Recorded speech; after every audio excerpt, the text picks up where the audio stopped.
Hello everyone, welcome to help Guru channel. और जैसा हम लोगों ने पेपर 2 का यूजीसी नेट की प्रिपरेशन शुरू की हुई है, तो इसमें आज हम लोग एचआरएम का सीरीज़ 4 कर रहे हैं, जिसमें हम एचआरएम के मॉडल्स डिस्कस करेंगे। वेरी इंपॉर्टेंट टॉपिक, क्योंकि एचआर के मॉडल्स जो हैं वो एग्ज़ाम्स में पूछे जाते हैं। तो आज जो हम लोग टॉपिक डिस्कस कर रहे हैं, एचआरएम मॉडल्स कर रहे हैं, और उसमें जो 4 फेमस मॉडल्स हैं, Fombrun model, Harvard model, Guest model और वार्विक मॉडल, हम ये चारों के चारों मॉडल डिस्कस करेंगे आज इस सीरीज़ के अंदर। तो अगर हम एचआरएम मॉडल्स की बात करते हैं, तो एचआरएम मॉडल्स बेसिकली होते क्या हैं, क्या काम करते हैं? तो एचआरएम मॉडल्स होते हैं जो हमारे एचआरएम के फीचर्स को डिफ़ाइन करते हैं। हमें पता था ह्यूमन रिसोर्स मैनेजमेंट के फीचर्स होते हैं, तो उन फीचर्स को डिफ़ाइन करने के लिए हमें एचआरएम मॉडल्स की ज़रूरत पड़ती है। ये हमें एक एनालिटिकल फ्रेमवर्क भी प्रोवाइड करते हैं, यानी कि जितने भी हमारे एचआरएम के फंक्शंस होते हैं, अब हमें पता है एचआरएम में बहुत सारे फंक्शंस होते हैं, तो उन सारे के सारे फंक्शंस को एक्सप्लेन करता है हमें एचआरएम मॉडल, उनको आपस में बाइंड करता है, जोड़ता है एचआरएम मॉडल। तो एचआरएम मॉडल बेसिकली जो जितने भी एचआर प्रैक्टिसेस होती हैं उनमें रिलेशनशिप को स्टेबल करता है, स्टेब्लिश करता है relationship of various HR practices. तो human resource model helps to explain the role of HR in the business. Simple कि जो भी रोल है एचआर का वो किसी भी ऑर्गेनाइजेशन या बिजनेस में, तो उसको एक्सप्लेन करने के लिए हमें एचआरएम मॉडल की ज़रूरत पड़ रही है। और जो ये मॉडल्स होते हैं बेसिकली वो क्या एक्सप्लेन करते हैं, वो बताते हैं how HR add value to the business, कि जो एचआर है वो कैसे बिजनेस में वैल्यू को ऐड कर सकता है और कैसे बिजनेस को इन्फ्लुएंस कर सकता है। तो उन सब चीज़ों की रिलेशनशिप जो है वो एक्सप्लेन करता है आपका HRM model. The goal of creating HRM model is to help companies manage their workforce in the most efficient and effective manner possible in order to achieve the established objective. Obviously कि जो HRM model होता है उसका main objective क्या है? उसका main objective है कि कंपनीज़ की वर्कफोर्स को मैनेज करना, और मैनेज भी कैसे करना है, हमें मोस्ट एफिशिएंट और इफ़ेक्टिव मैनर में उनको मैनेज कर रहा है, कि जिससे हम ऑर्गेनाइजेशन के जो भी हमने ऑब्जेक्टिव सेट किए थे उनको अचीव कर सकते हैं। तो वो हमें एचआरएम की हेल्प से करना है। अब एचआरएम में बहुत सारी प्रैक्टिसेस होती हैं। अब हमें पता है ह्यूमन रिसोर्स प्लानिंग हो गया, या आपके पास ट्रेनिंग है, डेवलपमेंट है, रिक्रूटमेंट है, सिलेक्शन है, परफॉर्मेंस अप्रेजल है। तो बहुत सारी एक्टिविटीज़ होती हैं। उन सारी एक्टिविटीज़ या प्रैक्टिसेस को आपस में बाइंड करने के लिए हमें जिसकी ज़रूरत पड़ती है उसको हम बोलते हैं एचआरएम मॉडल। अब टाइप्स ऑफ एचआरएम मॉडल, तो हमारे पास 4 टाइप के मॉडल्स हैं, Fombrun model, Harvard model, Guest model और वार्विक मॉडल। एक एक करके हम ये मॉडल डिस्कस करते हैं। अब अगर हम फॉम्बर्न्स मॉडल की बात करें, तो ये सबसे पहला और सबसे सिंपल मॉडल है, जो हमारा टाइम भी सेव करता है, और ये 1984 में स्टेबल हुआ था। और ये आपका एम्फसाइज करता है केवल 4 ही एचआर के फंक्शंस को। अब एचआर में बहुत सारे फंक्शंस होते हैं, लेकिन ये केवल एचआर के 4 ही फंक्शंस को एम्फसाइज करता है, और उन्हीं में इंटर रिलेशनशिप को शो करता है। अब वो 4 फंक्शंस कौन कौन से हैं? सिलेक्शन, अप्रेजल, डेवलपमेंट और रिवॉर्ड्स के बारे में। यानी कि ये बता रहा है कि अगर आपको किसी ऑर्गेनाइजेशन में एचआर को स्टेबल करना है, तो एचआर में 4 ही काम करने पड़ेंगे। सेलेक्ट करो लोगों को, उनको अप्रेजल दो, उनको डेवलपमेंट दो और उनको रिवॉर्ड्स दो, तो उससे आपके पास आउटकम्स निकल कर आएंगे। ये फॉम्बर्न्स के मॉडल्स में डिस्कस हुआ। तो these 4 constitute components of human resource management and are expected to contribute to organisational effectiveness. इनका मेन काम यही था कि ये चारों के चारों फंक्शंस को आप इन्वॉल्व करो, और इसी से जो भी कंट्रीब्यूशन निकलेगा ऑर्गेनाइजेशनल का इफेक्टिवनेस, वो आपका आउटकम होगा। The Fombrun model is incomplete as it focus on only 4 functions of HRM and ignore all the environmental and contingency factors that impact the HR functions. Fombrun model हमारा सबसे पहला model है, जैसे मैंने आपको बताया, और सबसे सिंपल मॉडल भी है। ये हमारा टाइम भी सेव कर रहा है, लेकिन इस मॉडल में केवल 4 ही चीज़ों को डिस्कस किया गया। वो 4 चीज़ें कौन कौन सी हैं? इसने केवल सिलेक्शन, अप्रेजल, डेवलपमेंट और रिवॉर्ड्स को एक्सप्लेन किया। उसके अलावा जितने भी एनवायरमेंटल फैक्टर्स होते हैं, जितने भी कंटेंजेंसी फैक्टर्स होते हैं जो हमारी ऑर्गेनाइजेशन पे इम्पैक्ट डालते हैं, उन सबको इसने क्या किया है? इग्नोर किया। तो ये इसकी एक लिमिटेशन भी है। ये इसका एक लिमिटेशन वाला पार्ट भी है कि ये केवल किसको फोकस कर रहा था, केवल 4 ही चीज़ों को कर रहा था। हमें पता है एचआर में तो बहुत सारे फंक्शंस होते हैं। एचआर में तो हमारे पास ट्रेनिंग है, डेवलपमेंट है, प्लानिंग है, डिमांड फोरकास्टिंग है, सप्लाई फोरकास्टिंग है, पेस्टल एनवायरमेंटल फैक्टर्स की स्ट्रैटेजी फॉर्मिंग है, तो बहुत सारी चीज़ें हैं। बट ये क्या कर रहा है, केवल 4 ही चीज़ों को फोकस कर रहा है। अब अगर हम ये मॉडल देखें तो ये है, ये फॉर्म बर्न मॉडल। इसने क्या बोला कि लोगों को आपको सेलेक्ट करना पड़ेगा, उसके बाद आप उन लोगों को डेवलपमेंट प्रोवाइड कर दो। डेवलपमेंट प्रोवाइड करने के बाद आप देखो कि उनकी परफॉर्मेंसेस कैसी है, उसके अकॉर्डिंग उसको अप्रेजल दे दो, उसको रिवॉर्ड्स दे दो। और अगर ये चारों के चारों फंक्शंस आपके सही से काम कर रहे हैं तो आपकी ऑर्गेनाइजेशनल इफेक्टिवनेस आ जाएगी, यानी कि आपको यहाँ पे एक ना कोई आउटकम मिल जाएगा। तो ये आपका फॉर्म बर्न मॉडल बोल रहा था। फॉर्म बर्न मॉडल ने केवल 4 ही, बस इतना ध्यान रखना, फॉर्म बर्न मॉडल के अंदर आपके 4 प्रैक्टिसेस आती हैं, 4 एचआर फंक्शंस के बारे में यहाँ पे बात होती है। सिलेक्शन, एचआरडी, अप्रेजल और रिवॉर्ड्स। नेक्स्ट अगर हम अब बात करें कि हार्वर्ड फ्रेमवर्क मॉडल, सबसे पहला मॉडल खत्म हो गया form burn model. Form burn model सबसे सिंपल और फर्स्ट मॉडल है और उसमें 4 ही फंक्शन है, इतना ध्यान रखना है। हार्वर्ड फ्रेमवर्क मॉडल क्या हुआ, हार्वर्ड फ्रेमवर्क मॉडल आपका 1992 में स्टेबल हुआ। अब इसमें क्या हुआ, इसके अंदर 6 कंपोनेंट्स को डिस्कस किया गया है। इसके अंदर उन्होंने क्या किया, 6 कंपोनेंट्स को डिस्कस किया। जैसे इससे पहले 4 कंपोनेंट्स को किया था, तो हार्वर्ड मॉडल के अंदर 6 क्रिटिकल कंपोनेंट्स को डिस्कस किया। कौन कौन से हैं वो 6? स्टेक होल्डर का interest, situational factor, HRM policies, HR outcomes and long term consequences. यहाँ पे 6 चीज़ों को इन्वॉल्व किया कि स्टेक होल्डर भी आपके इंपॉर्टेंट होते हैं, सिचुएशनल फैक्टर भी इंपॉर्टेंट है, एचआरएम पॉलिसीज़ भी इंपॉर्टेंट है, एचआर आउटकम्स भी इंपॉर्टेंट है और लॉन्ग टर्म कॉन्सिक्वेंसेस भी इंपॉर्टेंट होते हैं। तो यहाँ पे एच से याद रखना, एच मतलब हेक्सा, हेक्सा मतलब 6। तो यानी कि हार्वर्ड मॉडल क्योंकि एग्जाम्स में पूछा जाता है, तो हार्वर्ड मॉडल में कितने कंपोनेंट्स हैं? 6 कंपोनेंट्स होते हैं। Stake holder, situational, HRM policies, HR outcomes and long term consequences. Next, just a minute,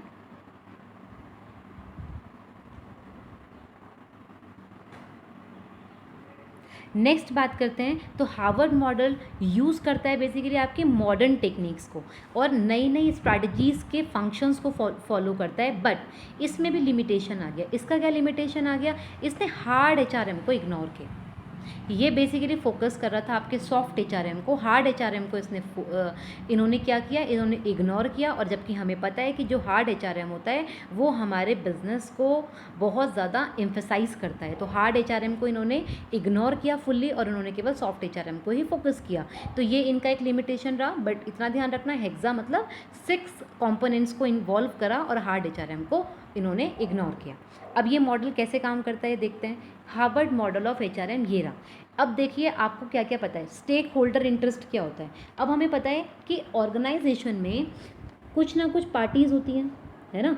organisation में कोई ना कोई हमारे पास पार्टीज़ हैं। अब वो जो पार्टीज़ होती हैं वो डायरेक्टली या इनडायरेक्टली हमारी ऑर्गेनाइजेशन की एक्टिविटीज़ को इफ़ेक्ट करती हैं। अब ये हमारी एचआर की एक्टिविटीज़ हैं, जो यहाँ पर लिखा है एचआर पॉलिसीज़ चॉइसेस, ये हमारी एचआर की एक्टिविटीज़ होंगी। अब एचआर की एक्टिविटीज़ को कुछ स्टेक होल्डर इंटरेस्ट यानी कि स्टेक होल्डर्स जो होते हैं वो अफेक्ट डाल रहे हैं बाहर से, और साथ साथ सिचुएशनल फैक्टर भी अफेक्ट डाल रहे हैं। सिचुएशनल फैक्टर्स क्या होते हैं? जो इंटरनल और एक्सटर्नल फैक्टर्स होते हैं जो हमारी ऑर्गेनाइजेशन पे अफेक्ट डालेंगे। तो ये दोनों के दोनों हमारी ऑर्गेनाइजेशन की पॉलिसीज़ पे कुछ ना कुछ अफेक्ट तो डालेंगे। अब इन दोनों के कंबाइंड करने से हमारी ऑर्गेनाइजेशन पे कुछ इफेक्ट आया, और हमारी पॉलिसीज़ क्या हैं? एम्प्लॉय इन्फ्लुएंस करना, एचआर फ्लो या रिवॉर्ड सिस्टम, वर्क सिस्टम, ये हमारी एचआरएम की पॉलिसीज़ हैं। अब जब ये दोनों आपस में इन्वॉल्व होकर कुछ एचआर पॉलिसीज़ के साथ मिलते हैं तो कुछ आउटकम्स निकल के आते हैं, ठीक है, यानी कि कुछ रिजल्ट मिलते हैं। वो रिजल्ट क्या मिला हमें? अब एक चीज़ और ध्यान रखना, इसमें कई बार पूछा जाता है 4 C's ऑफ एचआरएम। तो 4 C's यही है: कमिटमेंट, कॉम्पिटेंस, कॉन्ग्रुएंस और कॉस्ट इफेक्टिवनेस। ये 4 आपके 4 C's के अंदर आते हैं। उसमें कंपटीशन लिखा होता है तो कंपटीशन नहीं होता, कमिटमेंट, कॉम्पिटेंस, कॉन्ग्रुएंस और कॉस्ट इफेक्टिवनेस, ये 4 आपके पास 4 C's हैं जो हमारे HR के रिजल्ट निकल कर आए कि जब हमारे पास स्टेक होल्डर का इंटरेस्ट और सिचुएशनल फैक्टर ने हमारी पॉलिसीज़ पे इफेक्ट किया तो कुछ आउटकम निकल के आया। वो आउटकम 4 C's का था, ठीक है। यानी कि वो आउटकम कैसा हुआ कि एम्प्लॉयज़ ज़्यादा कमिटेड हो जाएंगे, एम्प्लॉयज़ कॉम्पिटेंट हो जाएंगे, एफिशिएंट तरीके से काम करेंगे, लंबे टाइम तक काम करेंगे, कॉस्ट को कंसिडर करेंगे। तो ये हमारे कुछ HR के आउटकम्स निकल कर आए।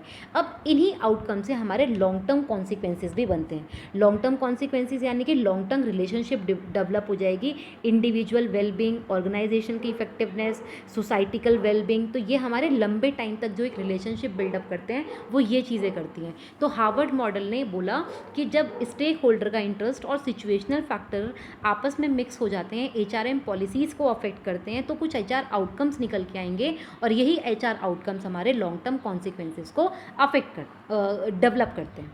ये हार्वर्ड मॉडल था। अब next third that is guest model of HRM। Guest model of HRM simple model है। इसमें क्या डिस्कस किया कि this model was developed by David guest ने 1997 में, और इन्होंने एक्सप्लेन किया कि HRM हमारा डिफरेंट होता है हमारे पर्सनल मैनेजमेंट से। It works on the assumption that human resource manager begin with certain strategies and which will result in outcomes। ये किसके ऊपर काम कर रहा है? उसने बोला कि HR स्टार्ट होता है कुछ स्ट्रैटेजीज़ के साथ, और वो स्ट्रैटेजीज़ क्या करती हैं? रिजल्ट्स देती हैं हमें कुछ आउटकम्स के साथ, रिजल्ट्स के साथ। अब दीज आउटकम्स इंक्लूड, जो ये आउटकम्स निकल कर आएंगे, ये आउटकम्स हमारे पास कौन कौन से हैं? ये आउटकम्स होंगे हमारे पास behavioural, performance and financial related. या तो हमारा बिहेवियर रिलेटेड आउटकम आएगा, या हमारी परफॉर्मेंसेस से रिलेटेड आउटकम आएगा, या फिर फाइनेंशियल रिलेटेड आउटकम्स हमें मिलेगा। Next, these model emphasises the logical sequences of 6 component. ध्यान रखना, गेस्ट मॉडल में भी 6 कॉम्पोनेंट्स हैं हमारे पास। जैसे हार्वर्ड में 6 थे, ऐसे ही हमारे पास गेस्ट मॉडल के अंदर भी 6 कॉम्पोनेंट्स हैं। ये 6 मॉडल कौन कौन से हैं? ये हैं HR strategies, HR practices, HR outcomes, behavioural, performance and financial. इसको लर्न करने का सबसे अच्छा तरीका है, आपको ये देखना है कि जब HR स्ट्रैटेजीज HR प्रैक्टिसेस के साथ मिल जाती है तो कुछ HR आउटकम्स निकल कर आएंगे। यानी कि हमने HR के लिए कुछ प्लानिंग करी और HRM के कुछ फंक्शंस थे। HR की प्लानिंग HR के फंक्शंस के साथ जब मिल जाती है तो कुछ HR के आउटकम्स आएंगे। कौन से आउटकम आएंगे? एक आएगा बिहेवियरल, एक आएगा परफॉर्मेंसेस और एक आएगा फाइनेंशियल रिलेटेड। यही आपका गेस्ट ने समझाया था। देखते हैं ये मॉडल। ये रहा, देखिए सबसे पहले आपके पास कुछ HR के स्ट्रैटेजीज़ यानी कि हमारे पास कुछ प्लान्स होते हैं। ये प्लान हमारे इस HR स्ट्रैटेजीज़ के साथ मिक्स हो जाते हैं, ठीक है। हमने प्लानिंग करी हायरिंग के लिए, ट्रेनिंग के लिए, अप्रेजल के लिए, कॉम्पनसेशन के लिए और इंडस्ट्रियल रिलेशन के लिए। इसके बाद हमें कुछ रिजल्ट्स मिला। जो रिज़ल्ट हमारा कैसा था? वो रिज़ल्ट हमारा था HR आउटकम में, ठीक है। अब वो आउटकम कौन कौन सा निकला? बिहेवियर में दिखाई दिया वो आउटकम, परफॉर्मेंसेस में भी दिखाई दिया वो आउटकम, और फाइनेंशियल आउटकम भी दिखाई दिया हमें वो, ठीक है। बिहेवियर में कैसे दिखाई दिया कि हम मोटिवेटेड हो गए, हम कॉपरेटेड हो गए, ऑर्गेनाइजेशनल की सिटीजनशिप के साथ काम करने लग गए। परफॉर्मेंसेस में कैसे दिखाई दिया? पॉजिटिव प्रोडक्टिविटी आने लगी, इनोवेशन आने लगा, क्वालिटी हमारी इम्प्रूव हो गई, और एब्सेंटिज़म हमारा कम हो गया, टर्नओवर हमारा कम हो गया। तो ये हमारे परफॉर्मेंस में दिखाई दिया। और फाइनेंशियल में कैसे दिखाई देगा? कि प्रॉफिट हाई हो गया, रेट ऑफ इंटरेस्ट हमारा हाई हो गया। तो ये गेस्ट मॉडल ने कहा कि जब HR की प्रैक्टिसेस HR की स्ट्रैटेजीज़ के साथ मिल जाती है तो कुछ रिजल्ट्स मिलते हैं। वो रिजल्ट हमारे बिहेवियर में भी दिखेंगे, परफॉर्मेंस में भी दिखेंगे और फाइनेंशियल आउटकम्स में भी दिखाई देंगे। Next last model that is Warwick model. Warwick model क्या है? वार्विक मॉडल हमारा सबसे लेटेस्ट मॉडल भी है, और इस मॉडल में हम ये ध्यान रखना कि 2 लोगों ने ये मॉडल दिया था, हेनरी और पैटिग्रू। 2 लोगों ने ये मॉडल दिया, हेनरी एंड पैटिग्रू। हेनरी एंड पैटिग्रू ने ये जो दिया था ये यूनिवर्सिटी ऑफ वार्विक में दिया था, इसीलिए हम इसको वार्विक मॉडल बोलते हैं। और जैसे और मॉडल्स चीज़ों को डिस्कस करते हैं, ऐसे इन्होंने भी 5 एलिमेंट्स के ऊपर डिस्कशन किया। अब इन्होंने कौन से 5 एलिमेंट्स डाले? इन्होंने बोला एक होता है आउटर कॉन्टेक्स्ट, यानी कि हमारा जो पेस्टल होता है, मैक्रो ना, तो मैक्रो यानी कि जो हमारे पेस्टल की बात करते हैं ना, political, economical, social, technological, legal और आपका ये टेक्नोलॉजिकल, तो ये जो हमारा होता है ये हमारा आउटर कॉन्टेक्स्ट होता है। आउटर कॉन्टेक्स्ट की बात की, आउटर कॉन्टेक्स्ट के बाद इन्होंने जो दूसरी बात की है वो करी है इनर कॉन्टेक्स्ट की। इनर कॉन्टेक्स्ट यानी कि जो हमारे इंडस्ट्री के अंदर के फैक्टर्स होंगे उनको, बिजनेस स्ट्रैटेजीज़ को, HRM कॉन्टेक्स्ट को और HRM कंटेंट को। इन्होंने 5 चीज़ों को फोकस किया। एक तो आपके एक्सटर्नल फैक्टर्स को, इंटरनल फैक्टर्स को, बिजनेस स्ट्रैटेजीज़ को, HRM कॉन्टेक्स्ट को और HRM कंटेंट को। इन्होंने बेसिकली एक कनेक्शन दिखा दिया एक्सटर्नल और एनवायरमेंटल फैक्टर्स के बीच में। अभी तक हम एक्सटर्नल फैक्टर्स को कहीं ना कहीं इग्नोर कर रहे थे, बट इन्होंने एक्सटर्नल फैक्टर्स को भी इग्नोर करके एनवायरमेंटल फैक्टर्स को भी ऐड ऑन कर दिया, और उसके बाद जो चेंजेस आए हैं HRM में उनको शो किया। ये है आपका वाविक मॉडल। वाविक मॉडल क्या बोल रहा है आपके पास, business strategy context. Business strategy में क्या क्या आएंगे, आपकी कंपनी की ऑब्जेक्टिव्स, कंपनी की प्रोडक्ट मार्केट, कंपनी की स्ट्रैटेजीज, और आपका आउटर कॉन्टेक्स्ट कौन हुआ, जैसे मैंने अभी आपको बोला था पेस्टल, तो social, economical, technical, legal, competitive, ये आपका एक्सटर्नल फैक्टर्स हो गए। इंटरनल फैक्टर्स में क्या आएगा, कंपनी का कल्चर, कंपनी का स्ट्रक्चर, कंपनी की पॉलिसीज़, कंपनी की लीडरशिप स्टाइल, टास्क, टेक्नोलॉजिकल और बिजनेस आउटपुट। उसके अलावा HRM कंटेंट क्या है, HR का flow, work system, reward system, HRM practices हमारे पास कौन कौन सी है। और HRM कॉन्टेक्स्ट क्या आया, रोल आया, कुछ चीज़ें डिफाइन हो गई, ऑर्गेनाइजेशन चीज़ें भी पता चल गई, और HR का आउटपुट भी निकल कर आ गया। तो ये आपको बता रहा है बेसिकली कि इन्होंने सब चीज़ों को इन्वॉल्व कर दिया, एक्सटर्नल, इंटरनल और कंपनी की अपनी पॉलिसीज़, HR की अपनी पॉलिसीज़, और सब मिलके हमें जो आउटकम्स दे रहे हैं वो HRM कंटेक्स्ट के अंदर आ गया। तो बेसिकली ये आपका वाविक मॉडल रहा। 4 मॉडल आपके फेमस हैं, फॉर्मबर्न, हार्वर्ड, गेस्ट और वाविक मॉडल। फॉर्मबर्न सबसे सिंपल और पहला मॉडल था, हार्वर्ड वाला आपका सेकेंड मॉडल था जिसमें 6 कंपोनेंट्स थे, गेस्ट मॉडल के अंदर भी 6 कंपोनेंट्स और वाविक मॉडल के अंदर 5 कंपोनेंट्स थे। तो आज की क्लास के लिए इतना ही। Thank you so much, keep learning with Help Guru and all the very best for your exam. If you people have any kind of doubt और any kind of suggestion, so please drop your comment.